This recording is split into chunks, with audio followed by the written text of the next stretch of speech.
Zdarova, moi c'est Bogdan. J'ai quitté Monaco à bord de mon Duster et je roule direction Kazakhstan. T'inquiète pas, je t'embarque avec moi. On va rouler sur les plus belles routes, voir les plus beaux paysages, vivre de la joie, des galères, faire des millions de rencontres, mais surtout vivre des moments inoubliables. Alors si cette aventure t'intéresse, bienvenue au Bogdanistan.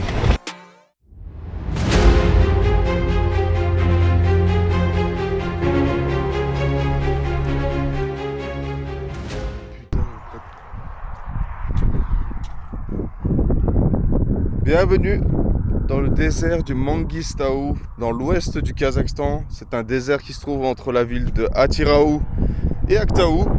Et en fait, pour traverser ce désert, vous avez deux solutions. Vous avez la route qui est goudronnée comme ça, qui fait à peu près entre 350 et 400 km. Sinon, vous avez ça là, une piste de 140 km, Beketata. Une piste pour 4x4, vous connaissez mon Duster, c'est un 4x4. Non, ce n'est pas un 4x4, mais j'ai l'impression que c'est un 4x4 et que ça va le faire. Et avec mon frère Timur, on s'apprête à entamer cette piste. Pendant 2 ou 3 jours, on a pris des dizaines de litres d'eau, à manger, à boire, à... toutes les ressources qu'on a besoin, de l'essence, de l'antifreeze, de l'huile de moteur, tout. Si jamais on tombe en panne, on a de quoi survivre là-bas. Et quitte à faire cette aventure, je pense qu'il faut le tenter par là, plutôt que de prendre la route comme on fait d'habitude. On est très fatigué, je vous avoue, de rouler dans le désert, ça fatigue. Mais bon, bienvenue au Kazakhstan, bienvenue dans le désert du Mangistau. Il faut savoir que sur cette piste, il n'y a pas de réseau, pas de point d'eau, il n'y a personne, il n'y a pas de village, il n'y a rien. Donc il faut être bien préparé. Là, Timur, il a regardé la direction qu'on prend avec le compas.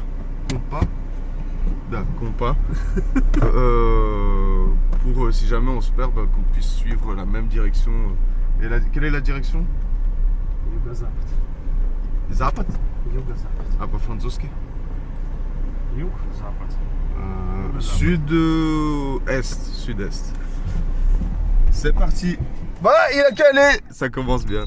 Laissez-moi remettre un peu de contexte dans l'histoire. J'ai complètement arrêté de filmer, arrêté de faire des montages, des vidéos, etc. Parce que en fait, je vis à 1000% ici et il se passe pas une seconde sans qu'il se passe quelque chose. Et puis il y a des changements de plan tous les 1/4 d'heure. Donc là, au moment où je me suis retrouvé seul en Géorgie depuis quelques temps, mon frère a décidé de venir me rejoindre à Tbilissi pour m'aider à faire la route depuis la Russie jusqu'au Kazakhstan. C'est chose faite, on a réussi, tout s'est bien passé. Le passage au Kazakhstan était vraiment super, ça a pris 10 minutes et tout. C'est vraiment la Russie qui est très compliquée et très stressante. Si vous voulez, j'en ferai un petit épisode, mais j'avais plus la force de le faire. Et là maintenant je reprends, même si je suis encore très fatigué. Je tombe un petit peu malade parce que lui il est venu malade et donc du coup il m'a ramené un petit virus, mais c'est bon, on est chaud, on est patate. Et les plans ont encore changé dans le sens où on devait normalement entrer par le désert dans les portes de l'Ouzbékistan, rentrer en Ouzbékistan et traverser tout l'Ouzbékistan. J'apprends à la frontière que la frontière avec l'Ouzbékistan est fermée pour travaux. Donc du coup, ce qu'il faut faire, c'est prendre un autre chemin et traverser tout le Kazakhstan pour entrer par l'autre porte qui est du côté de Tashkent. C'est une route qui fait 3 jours. Mon frère Timur part dans 3 jours. Il reprend l'avion, il doit rentrer à Monaco pour reprendre le travail et sa vie. Du coup, on s'est chauffé, on s'est dit, allez, on se fait le désert du Mangistau. Je remonterai à Atyrau le déposer à l'aéroport. Et puis de là, on verra comment les plans continuent. J'ai quelques idées, je vous en parlerai plus tard. C'est pas le sujet en ce moment, j'aimerais y aller étape par étape et pas trop voir plus loin. Pour l'instant, d'abord survivre à ce désert pour amener de belles images. Et nous kiffer nous-mêmes parce que c'est le plus important au final dans ce voyage, c'est de kiffer.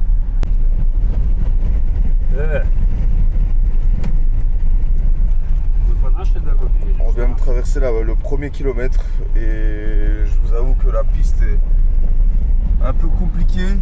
Elle dissuade un peu.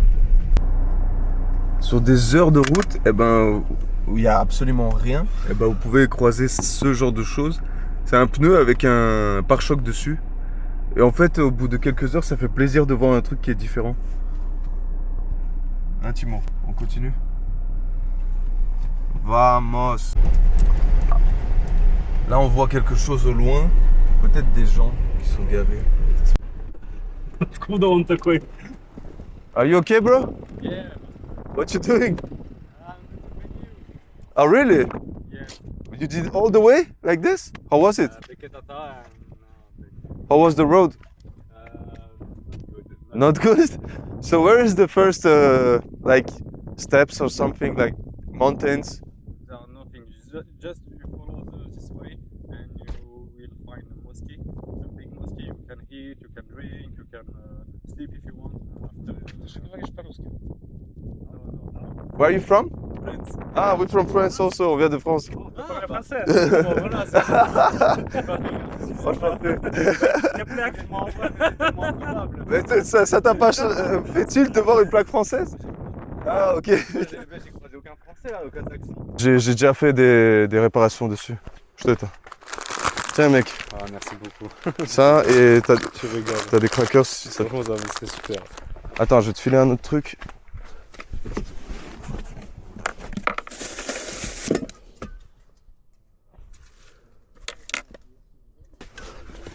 Gros, il est pas hyper frais, mais je pense que t'as besoin de sucre, non?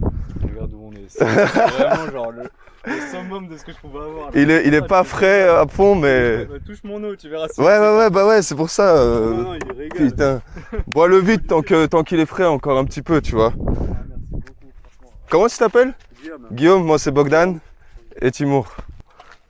Tu n'as pas vu. Si vous aimez bien les rencontres humaines, je pense que vous allez kiffer quand même. Non mais improbable, au milieu du désert, croiser un Français qui fait la route à vélo. Lui il fait France jusque Chine, mais à vélo, à dormir en tente. Et du coup là on peut plus se plaindre en fait, on est bien, on lui a donné à boire, à manger, on s'est échangé les contacts et en fait ça m'arrive souvent de rencontrer des gens comme ça qui font à peu près le même voyage que moi et c'est génial c'est pour ce genre de rencontre que tu voyages et tout et qu'on partage le même objectif, la même passion et tout. Et donc trop bien, courage à lui, Guillaume, si tu regardes cette vidéo, courage à toi gros, parce que toi vraiment tu m'as remotivé là, vu les conditions dans lesquelles toi tu voyages et lesquelles moi je suis dans mon hôtel sur roue au final. Donc voilà, bonne route et on se recroise très bientôt quelque part sur la route. Et regardez-moi ces super chameaux. Je kiffe trop les chameaux. En fait on en voit si peu et les voir en liberté comme ça, moi je kiffe trop. En Europe on n'en voit pas. C'est pour ça que je pense que je les adore. Et en plus j'ai mis des chaussures parce que il y a plein de serpents et de scorpions etc. Ici c'est super dangereux d'être en slash. Là-bas au loin il y a encore des chameaux. J'en vois plein. On dirait des kangourous en Australie. Là t'en as deux qui sont bien visibles. Et je suis dégoûté, j'ai perdu une chaussure hier. Ouais. Donc si un jour quelqu'un va à Bénéou au Kazakhstan, si vous trouvez ma chaussure, s'il vous plaît, ramenez-la moi. En attendant, me demandez pas comment j'ai perdu cette chaussure, j'ai même pas envie d'y répondre. Je vais vous montrer un truc vraiment cool.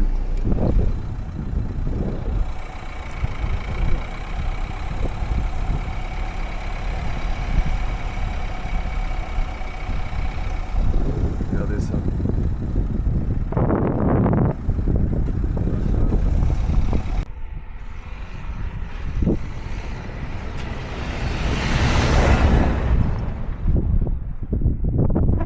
Il a vu le gros cyclone et il a compris.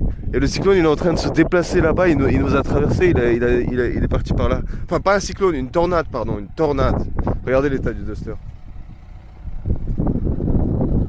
Bon, on est à peu près à mi-chemin, on a fait des heures et des heures de route là. C'est un kiff, on trace, les routes sont dégueulasses, mais ça se fait plaisir. Je fais à peu près du 70 km/h Et avec la poussière derrière et la route infinie, franchement c'est un kiff à faire. Bien sûr qu'aucune épreuve n'aurait pu me faire demi-tour. Mais au moment où j'ai eu ce passage compliqué durant ce voyage, mon grand frère n'a pas hésité. Il a pris le premier avion et m'a rejoint. Bien sûr, c'était pour m'aider, m'encourager et pour me pousser à continuer.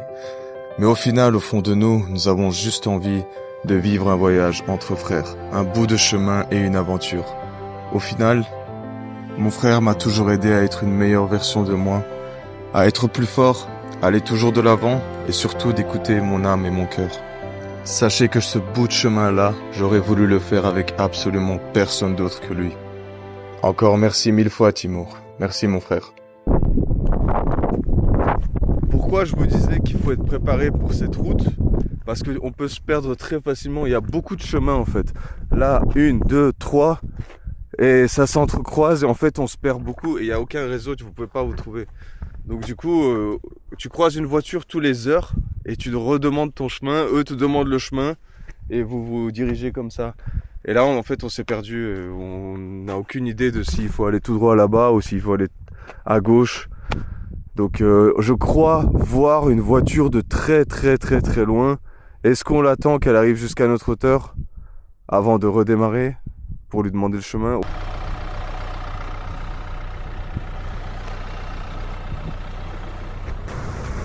Здравствуйте. Здравствуйте. Из России? Да. Скажите, пожалуйста, что там дальше? Мы просто уже столько часов едем и... Здравствуйте. Вы прямо поедете Да. по этой дороге? Вы едете в подземной мечети Бекута. А, это то, что туда. Не. Вот Окей. если вот здесь в этом месте пройдете, там буквально метров, может, 200, такое сомнительное.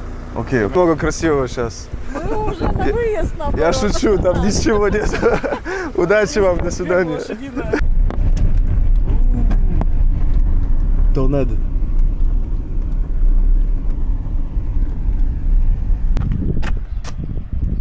Regardez la gueule du Duster après 8 heures dans le désert.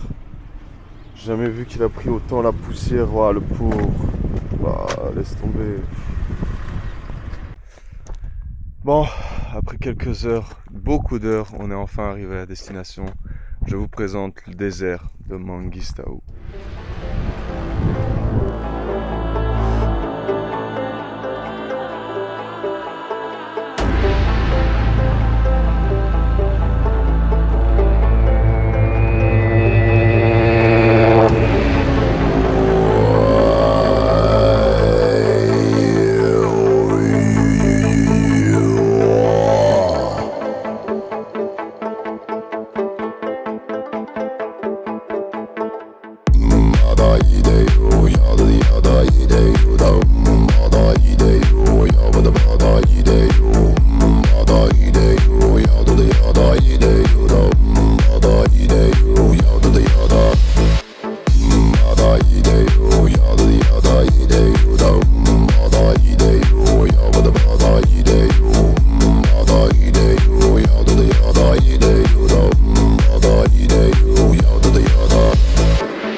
Laissez-moi vous montrer quelque chose. Vous voyez tout ça? C'est des pompes qui pompent le pétrole. Il y en a sur des kilomètres, des centaines par centaines. Regardez. Partout. En fait, c'est une région du Kazakhstan qui produit énormément de pétrole. C'est pour ça que c'est une région qui est un peu plus chère que d'autres. Comme par exemple la grande ville qui est à côté, c'est Aktaou, et elle est réputée pour être l'une des villes les plus chères du Kazakhstan. Une région qui a accès à la mer Caspienne, donc pour le transport maritime c'est un gros avantage, et puis en plus ils fabriquent partout, hein. Regardez ça, et elles pompent H24, hein, les pompes. Ils sont en train de pomper le pétrole, donc c'est une région qui est assez riche. C'est intéressant de voir ça. L'essence, d'ailleurs, le diesel au Kazakhstan coûte 48 cents. Je peux vous dire que le plein, je m'en mets dans les poches. Et donc on va se poser sur un point de vue qui est là-bas pour avoir toute la mer devant nous et les montagnes. Ça va être splendide, et c'est là qu'on va passer la nuit ce soir. Sûrement faire un barbecue. Donc c'est parti. Ça va être une belle journée aujourd'hui. Да, парни, вот так вот он по ночам.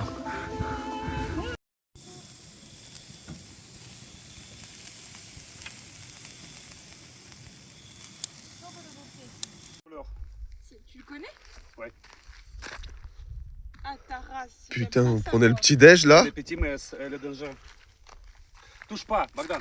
Bah, j'ai pas dit que j'allais toucher. Дай ей уползти. On est presque prêt. On va prendre la route, dire au revoir au spot. Au revoir mer de sel. Vous voyez les traces en bas? Je vous laisse deviner qui les a faites. Nous sommes de retour dans la civilisation. Bienvenue dans la ville de Atyrau. Ce n'est pas la plus belle ville que j'ai vue dans ma vie, mais ça fait du bien après presque une semaine d'avoir été dans le désert, mangé du sable, vécu dans la poussière, etc. De retrouver un petit peu la vie urbaine, ça fait du bien. Puis aussi on s'est pris un hôtel, donc d'avoir pris une vraie douche et d'avoir retrouvé un vrai lit, ça fait grave du bien.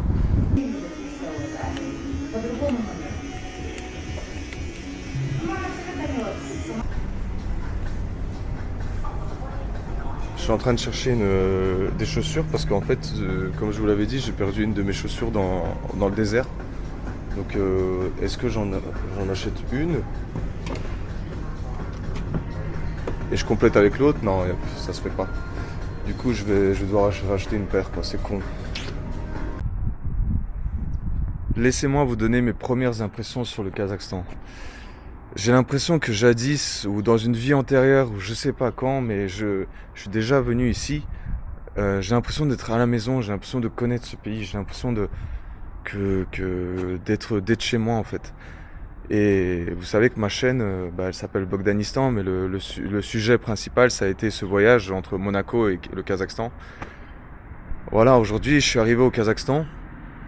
Bien sûr, c'est pas la destination finale, puisqu'il nous reste encore le Tadjikistan, l'Ouzbékistan, le Kirghizistan à faire avant de remonter jusqu'à Almaty, qui était normalement la destination finale, mais qui ne l'est pas. Je vais vous dire pourquoi. Parce qu'en fait, la destination finale sera Koksu. Koksu, qui est un village à 3 heures de route d'Almaty. Et pourquoi est-ce qu'on va là-bas? Parce que mon père est né dans ce village. Il a grandi là-bas. Il a passé son enfance, son adolescence, et il a été adulte. Il a commencé sa vie au Kazakhstan. C'est le pays qui a accueilli ses grands-parents. Et il m'en a parlé que du bien, et j'étais vraiment très curieux de ce pays, d'où il tenait cette énergie, cette bonne humeur, cet homme extraordinaire qui a été mon père, puisque malheureusement il n'est plus là, il est décédé il y a 4 ans.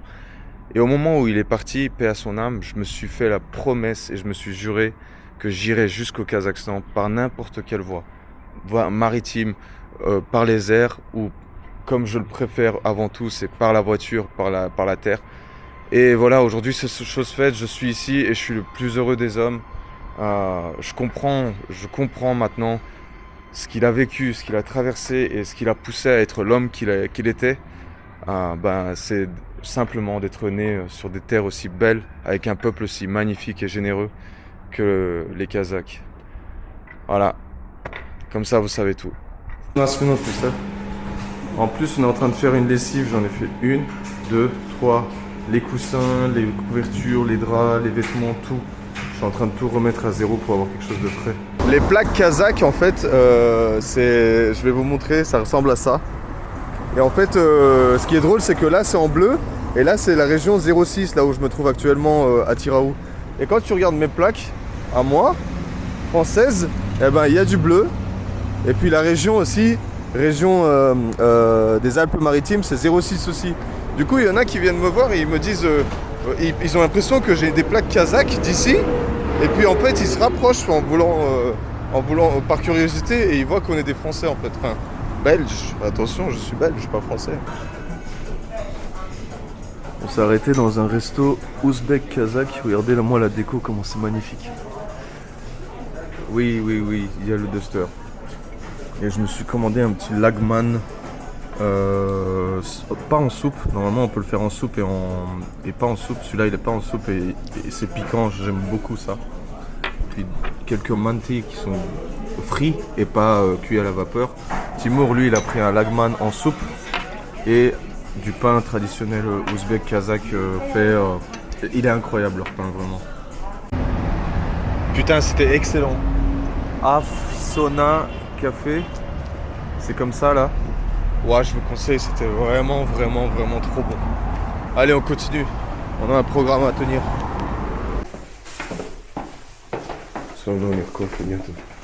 Ça y est, c'est le départ de vos frères. Ça y est, c'est le grand matin. Mon frère s'en va aujourd'hui. Enfin, aujourd'hui, dans 1 heure, il s'envole. Je suis venu le ramener à l'aéroport. On prend un dernier café ensemble. Là, il est parti ramener son sac pour qu'il l'emballe. Et il part à Tbilissi, en Géorgie, rejoindre ses potes. Et puis de là, il repartira à Monaco. Et je vais me retrouver tout seul. C'était une putain d'aventure quand même qu'on a vécue. Ça nous a fait du bien à tous les deux. Et on est déjà en train de discuter si on peut pas, s'il y a une possibilité qu'ils reviennent plus tard me rejoindre autre part, quoi. Et il est trop chaud. Ça lui a fait du bien de se couper un peu du travail. Son téléphone il fait que sonner quand on avait du réseau pour le business. Et donc le fait qu'on se retrouve dans le désert pendant 6 jours sans réseau, bah, ça lui a fait une cure qui fait vraiment du bien. Je vous le conseille à tous de vous couper de vos téléphones un petit peu. Друзьям привет передай. Давайте.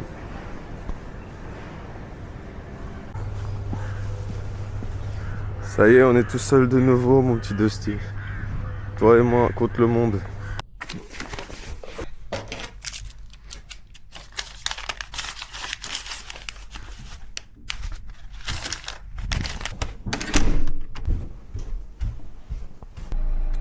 Il fait 36 degrés dehors. 8 minutes de trajet jusqu'au bar. C'est parti. Bon, je l'ai enfin trouvé ce putain de café. Où est l'entrée maintenant? Здравствуйте. Я друга ищу. Ça va? Putain, c'est galère à trouver ce café de merde. Ouais, quand La même. forme? T'étais dans le café ici à côté, le Nomade. Les? J'adore tellement ici. Où? Je suis devenu fan comme ça en un jour. De quoi? Du Kazakhstan. Ouais? Mec, tu sais que j'ai le même feeling. Oui? Genre, je kiffe et... T'es jamais venu ici en fait. Non, je suis jamais venu. Hey. You want to take a picture? Yes? Ah, yeah, Opa. Yeah. When are you going back to Belgium? Parce que tu veux aussi prendre une petite vidéo. Il y a une famille kazakh, le père et son fils qui nous ont fait des petits cadeaux. Du coup, on laisse le fils signer ma voiture. Il n'y en a pas beaucoup qui ont signé ma voiture, pas comme Yuri. Non. Et lui, je lui laisse le faire. Ah, waouh. Kazakhstan. Правильно, пиши, Давай, пиши, ничего пиши, страшного, рисуй, что хочешь делай. Не Да, зачем, да, пиши, да, пиши делай, сразу, пиши сверху. Не бойся. Yeah, don't worry, I have a white spirit, so if you want to write again, you can do it. T'es content, Bogdan? I think. Salt and just We talk about Daniel. Danila, it's Russian. Вот на эту штуку можно... Давай, Дани, давай. Аккуратно, камера! Money is also... Old rubles, old... What is this? Ah, wait, lira, Turkish lira. Birmana? Let's... From Turkey. It's not Turkish lira. This Tur- one. No, not Ah. this one.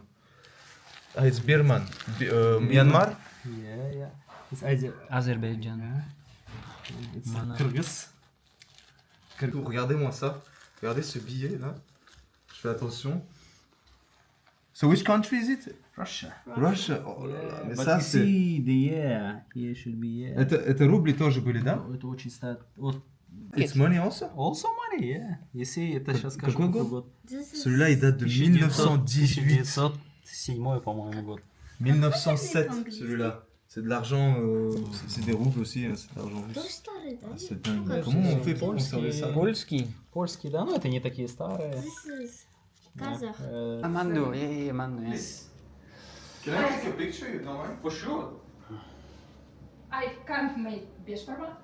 It's Bishparmak, you can? I can't. Ah, no, tomorrow we will eat. Yeah. So no worries. I love manti. I love it so much. I think it's better. Yes. Yes, secret ingredient. Yes, I don't know. Cola, water with I Why? That's why. This is the honey one from the mountains. Oh my god. Yeah. Thank you so much, Tamara. Thanks. This honey, like let me. Жантаковый мед. Очень полезен для печени. Ты пирог будешь? Не выводит все токсины. Да? She coated with a branch? I think yes. Just catching it. Can I throw it back? Yeah.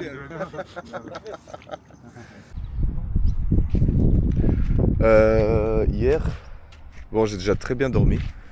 Enfin, j'ai pu faire une grasse mat, je me suis vraiment bien reposé. Et hier, en fait, la nuit, je me réveille pour aller aux toilettes.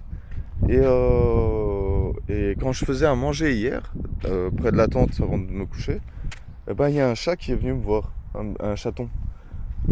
Et du coup, je lui ai donné un truc à manger. Et la nuit, quand je me suis réveillé, il était monté.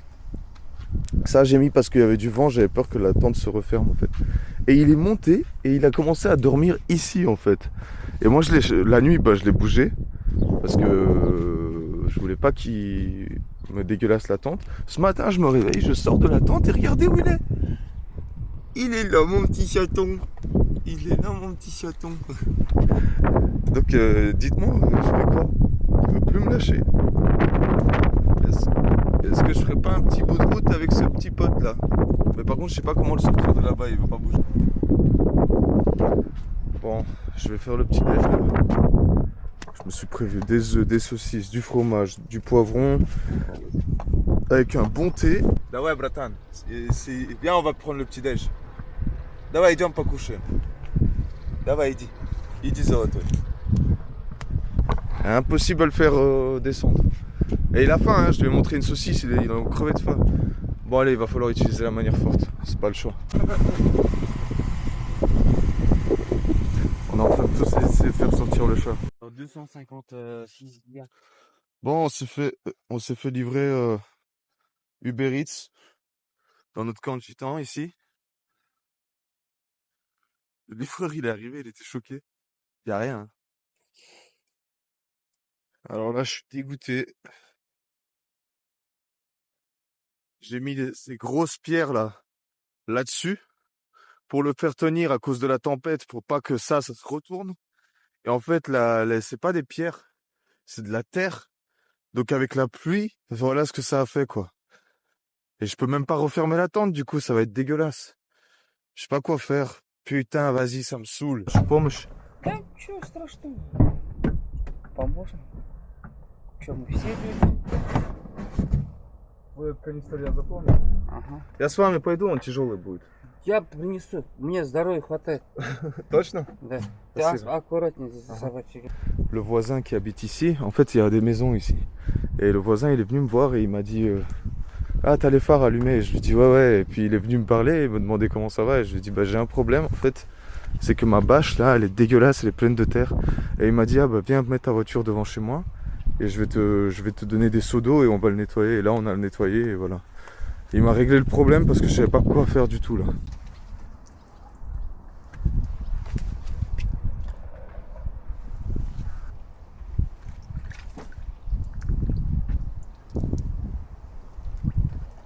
Je pense que je vais me répéter souvent, mais vraiment les Kazakhs sont un peuple qui sont très gentils. Ils viennent tout le temps. En fait, c'est pas une exception. Ils viennent tous te voir. Ils te serrent la main. Ils te demandent comment tu vas. Est-ce que tu as besoin de quelque chose. Et de là, ils commencent à te demander d'où tu viens. Et ça fait chaud au cœur en fait. Ça fait plaisir. C'est très humain ce qui se passe. Et là, la personne qui m'a aidé là dans mon problème de boue, bah, c'est un petit vieux qui a fait la guerre, qui était dans l'armée rouge, dans l'armée de l'URSS. Et il m'a dit qu'il avait combattu en Allemagne pendant 2 ans. C'est fou. Et là, la vie a voulu que je me retrouve sur son terrain à Atyrau, au Kazakhstan, quoi. Bon, il y a plein de monde qui viennent nous dire bonjour et nous voir, ça fait vraiment plaisir. Les Kazakhs, ils sont vraiment top. Et en fait, ils signent, ils font des vidéos. Là, il y a Julien qui parle français, qui vient de Lille. Yuri, vous connaissez. C'est un flamand, lui. On va être sur YouTube là. Ouais. Dis salut, c'est YouTube. Salut YouTube. Voilà, lui, il est kazakh. En fait, tout le monde vient nous voir, tout le monde nous dit bonjour et nous pose des questions et ils disent que c'est génial ce qu'on fait et ça fait vraiment du bien.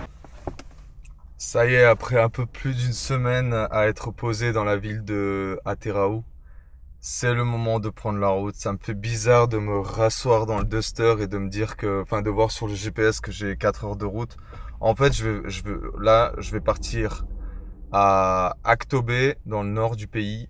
Je vais le faire en 2 jours parce que j'ai pas envie de taper la route en une fois. Je vais le faire en 2 jours. Je m'arrêterai ce soir sur un spot. Donc nouvelle ville, nouvelle destination, ça va être je vous dis, c'est très dur de partir d'Atyrau. C'était vraiment une ville géniale, les gens sont incroyables. Ça plaît pas à tout le monde, hein. Il y en a, ils me disent mais qu'est-ce que tu veux faire ici, c'est une petite ville, il y a rien à faire. Mais vraiment, en fait, j'ai l'impression que c'est là où il y a rien à faire, où on te dit de pas aller, que justement tu vas trouver ce que tu cherches. Donc vraiment pincement au cœur pour partir, mais il faut avancer, il faut découvrir le reste du pays. Il faut le temps et voilà, il y a pas de temps, mais il y a des objectifs et bientôt il faut que je sois à Tashkent pour une certaine date. Donc il faut avancer, voilà, et je suis sûr qu'il y aura de belles choses à Aktobe. On a un beau programme là-bas aussi, j'ai un pote à voir, donc voilà, c'est parti. Atyrau, thank you so much for everything, for all the wonderful people that I met. It was an amazing time here and I will be back for sure. Il reste 2 heures, 200 km, 2h16 de route pour arriver au spot de ce soir. Là, on va dormir avant de continuer la route demain pour aller à Aktobe. Mais pour l'instant, c'est que des steppes comme ça.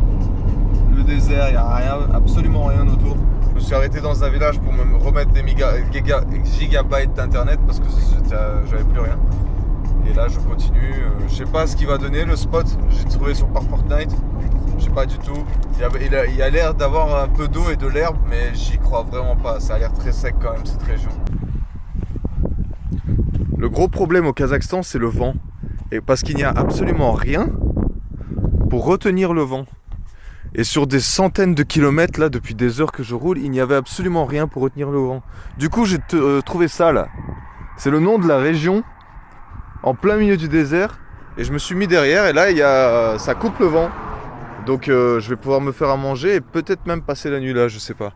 En tout cas, quand vous êtes en tente, roof tente, c'est compliqué avec le vent. Ça souffle, ça fait bouger tout et tout.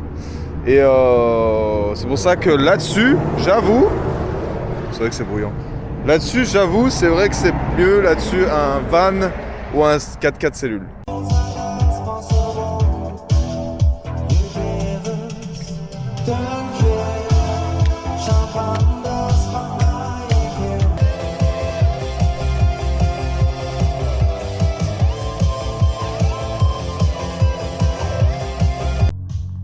Laissez-moi vous présenter le menu du soir. Pièce de bœuf. Avec, j'ai imaginé, faire un faux au chou chinois, plein d'épices, de la feta, un peu de pâte et de l'ail sauvage, je pense que ça s'appelle comme ça. Je pense que ça va être pas mal pour ce soir. Et en dessert, putain, ça les gars, je vous en avais jamais parlé, mais ça c'est ma vie genre. Le maïs. Vraiment le maïs les gars. À chaque fois que je vois un stand de maïs, je peux pas m'empêcher d'en avoir. On va avoir un beau coucher de soleil aussi ici.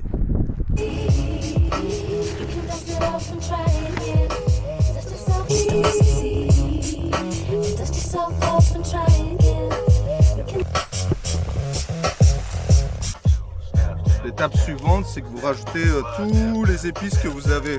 Déjà la viande là, elle est hyper... Putain. Super épicée.